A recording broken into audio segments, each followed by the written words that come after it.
Title: My wife Sarah ran off with my brother Keith, leaving me her dying son. 15 years later, they mocked me, asking about the boy they left to die. Start: I still remember the sound of their laughter that night, muffled through the cheap motel wall I'd tracked them to. Her laugh, his voice, both of them whispering the same words they used to say to me. That's when something inside me went silent. Not broken, just quiet. Sarah and Keith, my wife and my brother, the two people I'd built my world around, now tangled in betrayal. Sarah and I met when we were 23. She was all warmth and wit, eyes that saw through me but never judged. Keith was my opposite, charming, reckless, always chasing danger. I spent half my life cleaning up his messes. He was my little brother. I loved him for it. We were inseparable once. Sunday dinners, road trips, Christmas mornings. I thought we were a family. I thought loyalty meant something. Then came the baby, Luke. Sarah's pregnancy had complications. The doctors said he might not make it. When she held him for the first time, she whispered, "He's my miracle." And for a while, I believed her. But miracles don't last. Not in my family. It started with late nights. "Keith's helping me with the bills," she'd say. Odd, since Keith never helped anyone with anything unless there was a bottle or a bed involved. I ignored the signs. That's what love does. It blinds you with your own hope. The truth came one stormy Thursday. Luke was in the hospital again, his lungs weak, machines humming beside his small frame. I came home early, looking for Sarah. Her clothes were gone, the closets empty. Keith's truck was gone too. On the kitchen counter, one note. No apology, just 5 words. "You'll take care of him." And she was right. I did. Every night, every hospital bill, every breath Luke fought for, I paid in full, with money, time, and blood. For 15 years. The doctors had said he wouldn't live past 10, but Luke was stubborn, like me. We built a quiet life. No bitterness, just focus. He was my reason to get up each morning. While they disappeared somewhere across the country, I built something better. Stability, discipline, purpose. I never chased them. I waited.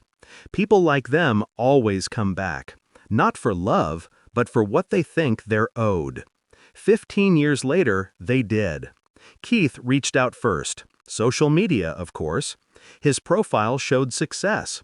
Big house, expensive car, fake smile. Sarah stood beside him, looking exactly as she did when she left, except her eyes had that hollow shine of a woman who'd traded love for luxury.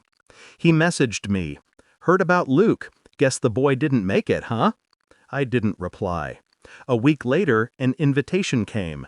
Their new restaurant opening in town. I smiled for the first time in years. I spent the next few weeks preparing, not for revenge, for justice, the kind that doesn't need guns or fists, just patience.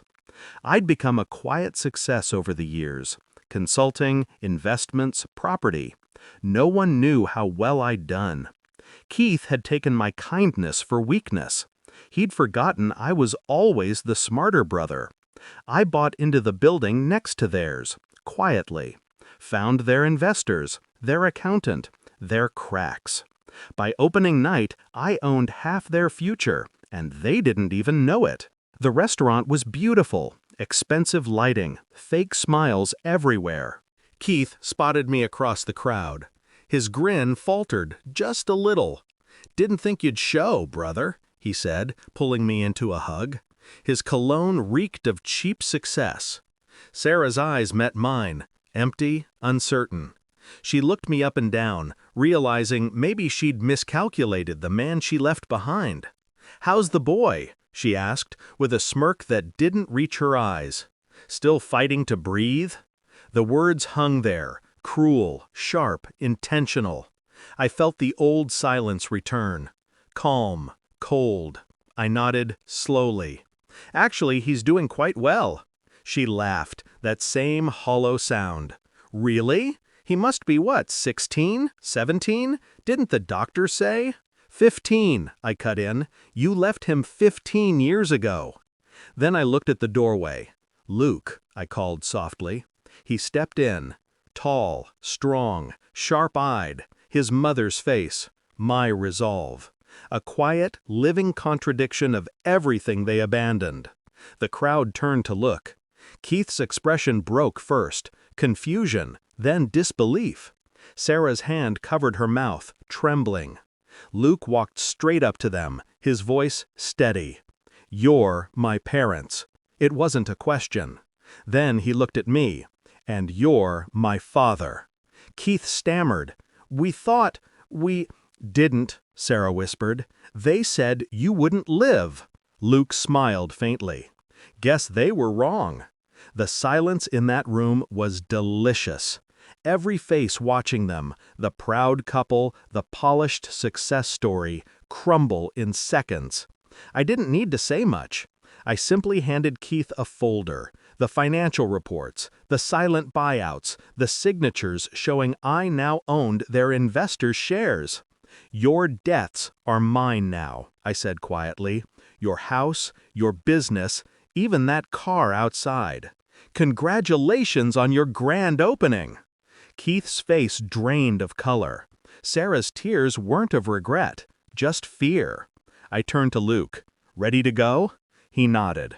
As we walked out, I heard her call my name.